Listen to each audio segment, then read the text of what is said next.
चलिए सभी को नमस्कार। आज हम लोग कक्षा 6 विज्ञान की जो दूसरी इकाई है जिसका नाम है पदार्थ एवं पदार्थों के समूह, इस पे हम लोग चर्चा करेंगे।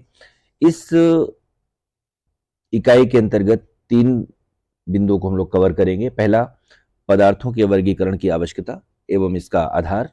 दूसरा, विभिन्न लक्षणों के आधार पर वस्तुओं का वर्गीकरण। तीसरा और बहुत ही महत्वपूर्ण, अणु एवं परमाणु का संक्षिप्त परिचय। सबसे पहले हम लोग चर्चा करते हैं कि आप अपने स्कूल, घर तथा आसपास अनेक वस्तुएं देखते हैं जिनका आप दैनिक जीवन में उपयोग करते हैं, जैसे तखत, कुर्सी, खुरपी। हवा हवा देखते तो नहीं है, महसूस करते हैं। पेड़ पौधे आदि, इनमें से कुछ वस्तुएं मनुष्य द्वारा बनाई गई हैं और कुछ प्रकृति में पाई जाती हैं। ये सभी पदार्थों से मिलकर के बनी होती हैं। और हमारे आसपास सभी वस्तुएं जिनमें भार होता है, जो स्थान घेरती हैं, जिसका ज्ञानेंद्रियों द्वारा हम एहसास कर सकते हैं, ये सब क्या कहलाती हैं? पदार्थ कहलाती हैं। अतः प्रत्येक पदार्थ स्थान घेरता है और उसमें भार होता है।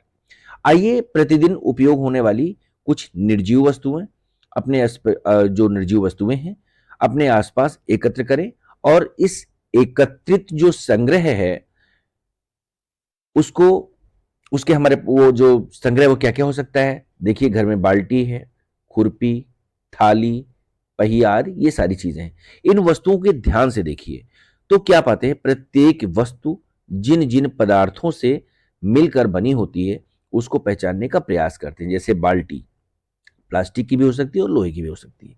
खुरपी, जिसमें लोहा भी होता है और लकड़ी भी होता है।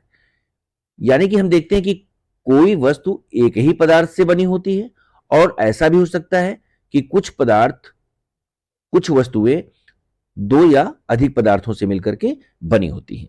यानी कि जिस कार्य के लिए हम में वस्तु बनानी होती है उसी के अनुरूप हम पदार्थों को भी चुनते हैं। जैसे ग्लास है तो वो कांच का भी हो सकता है और स्टील का भी हो सकता है। स्टील क्या है? एक धातु है।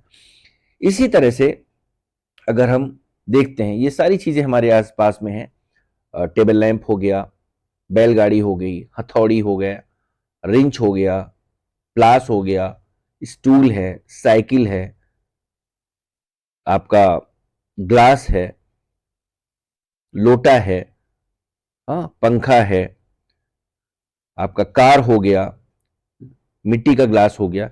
इस तरह की सारी चीजें हम देखते हैं तो क्या पाते हैं कि हमारे चारों तरफ दिखने वाली जो वस्तुएं हैं वो एक या तो कई पदार्थों से मिलकर के बनी होती हैं। आइए इसको और समझते हैं। जैसे एक पदार्थ है लोहा। अब इस लोहे से क्या क्या बन सकता है? इस लोहे से पेंच बन सकता है, इससे कील बन सकती है, इससे कोई बर्तन बन सकता है, इससे कोई औजार भी बन सकता है। अब आगे जैसे लकड़ी है, कांच है, मिट्टी है, इसको आप लोग सोच करके करिए इसमें आखिर इससे कौन कौन सी चीजें बन सकती हैं। ठीक है, इसको आप लोग करेंगे। इसी प्रकार एक वस्तु को बनाने में कई प्रकार के वस्तुओं का भी उपयोग होता है। अब एक हम लोग क्रियाकलाप ये भी करके देखते हैं। वस्तु क्या है? खुरपी है भाई। अब इस खुरपी में सोचो कौन कौन से पदार्थ मिलके बने हैं? तो एक तो खुरपी में लोहा हो गया और दूसरा क्या हो गया? लकड़ी हो गई। इसी तरह चश्मा पहनते हैं ना, चश्मा आप ऐसे ऐसे ऐसे चश्मा होता है ना, याद है ना? चश्मा कोई ना कोई घर में पहनता होगा। तो इस चश्मे में ये जो होता है इसमें ग्लास होता है। तो एक तो कांच हो गया और ये क्या है? ये तो या तो स्टील की होती है या तो ये प्लास्टिक की होती है। तो इस तरह से ये दो चीजों से मिलकर के बना हो गया। अब शर्ट, इस समय आप शर्ट पहने होंगे, शर्ट में देखिए जरा शर्ट किन किन चीजों से मिलकर के बनी होती है। इसी तरह से छाता हो गया, बरसात में हम लोग छाता लेके निकलते हैं ना।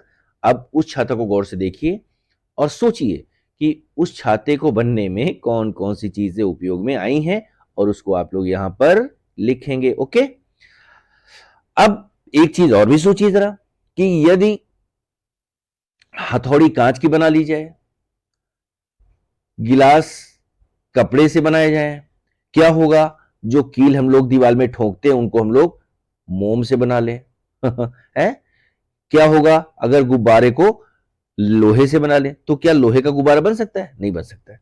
चलिए अब इस पे हम लोग आगे टॉपिक पे चर्चा करते हैं कि पदार्थ के वर्गीकरण की आखिर आवश्यकता क्यों हुई और इसका आधार क्या है।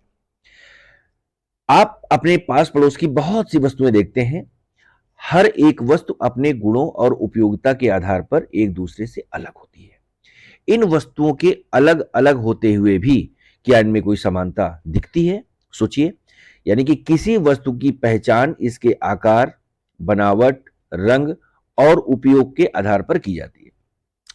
जब हम वस्तुओं को उनके विशेष गुणों, उपयोग आदि के आधार पर करते हैं या समूह में रखते हैं, तब उनकी पहचान थोड़ा आसानी से हम लोग कर सकते हैं।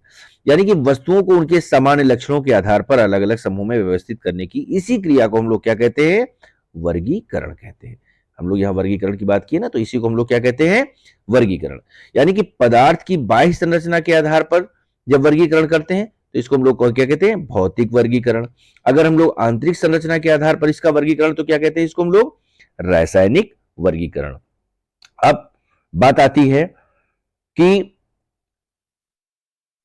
जैसे हमारा भौतिक वर्गीकरण है के अंतर्गत पदार्थ हमारे भौतिक क्या क्या आसपास देखिए, जैसे ठोस, द्रव और गैस, तीन ही चीजों में मिलता है ना।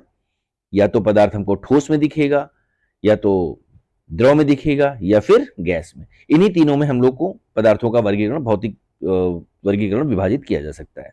और रासायनिक वर्गीकरण के अंतर्गत पदार्थ को तत्व, यौगिक और मिश्रण में विभाजित करते हैं। अब विभिन्न लक्षणों के आधार पर वर्गीकरण, इसको हम लोग अगले अपने वीडियो में आपको बताएंगे। नेक्स्ट टॉपिक पे हम लोग इसकी बात करेंगे। Okay, thank you.